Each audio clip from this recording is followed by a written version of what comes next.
Pretty basic. Much of the state has been losing people, and that is going to get worse. What it means is that there will be fewer young people for schools and fewer adults to take the jobs to keep the state working. Government and businesses are worried, and they're looking for ways to fill the gaps that already exist. The hope is the young people will come home and others will move here. News Center's Don Carrigan has been looking into the numbers and what they mean. Don? Hi, Pat and Cindy. This is a complicated issue. We've talked a lot over the past few years about Maine's aging population. Well over 21% of us are now over age 65, and that now includes me. But what we haven't talked about as much is why Maine tops that list. Other states, plenty of them have a lot of older people too. But Maine's problem is that we have a declining number of young people. Flowers help to frame our lives. Flowers for Valentine's Day, of course, and sometimes flowers to celebrate our babies and to mark our funerals. Here in Lincoln County, where I live, a lot more of those flowers go to funerals. Last year, 424 people died in Lincoln County, but only 272 were born. And this county is not alone. Statewide last year, about 13,600 people died, but only 12,500 were born. The state says it was the fourth year in a row that more people died in Maine than were born. And while we often talk about Maine's aging population, many of the experts say the real worry is that there are fewer and fewer young people growing up here to take our place. But it's becoming a real obvious and an urgent issue to tackle. Jonathan Labonte heads the governor's Office of Policy and Management. It's a real challenge, and I'm not sure folks fully have a handle on how dire the situation is. At businesses like Volk Packaging in Biddeford, they're already seeing it. This is all inventory area.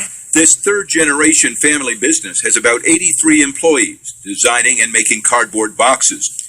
HR Director Atoka Dumont says finding new workers is not easy. At Volk Packaging right now, our average age is about 45. And so we're needing younger people to come in and learn the trades and learn and to grow and progress in the companies. Projections by the state economist show that only 4 Maine counties will grow in population between now and 2034. The rest will continue to decline. Maine hospitals say they're already trying to plan for it. Yes, we need to train nurses. There's a nursing shortfall projected over the next 10 years of anywhere between 4,000 and 9,000 nurses statewide.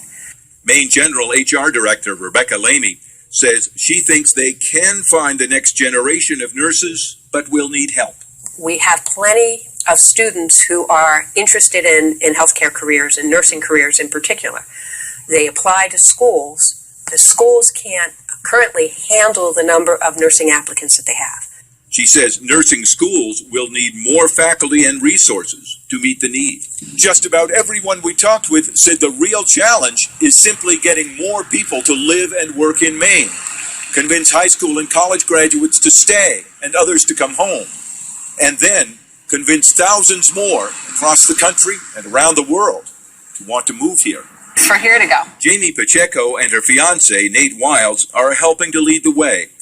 Both Maine natives who met at the University of Maine moved away and have now moved back home. Most of my friends, we all took off to different corners of both the world and the United States, and almost all of us have come back. Jamie is now running the New Beat Market in Brunswick. And Nate... We came back because we saw, we felt, and we seized opportunity. ...is now working for Live and Work in Maine, an online resource and outreach effort to show tourists, Maine college alumni, and others they can move here and find good jobs. Live and Work in Maine was started by Portland job recruiter Ed McCursey. I'm bullish on Maine. I actually believe that there are a lot of quality of life advantages that total out to be a competitive advantage for us. Nate and Jamie say Mainers need to encourage their kids and relatives to look for opportunities here, and we need to do more. The numbers in Maine certainly don't work without immigration. Immigration from overseas, immigration from within the United States, from other states. It's really important that Maine is welcoming to folks who want to be here, no matter where they're coming from. Jonathan Labonte says so far, not enough of those people are coming. we talk about, in-migration or international immigration, but, even that's not keeping pace with the loss of workers. They all say business and government have to develop new game plans to make Maine a more attractive place to work and live. None of them think it will be easy, but they say Maine's future depends on turning the numbers around. Now, besides the need to train more Maine nurses, the Dean of the College of Engineering at the University of Maine says the state needs a big investment to train more engineers.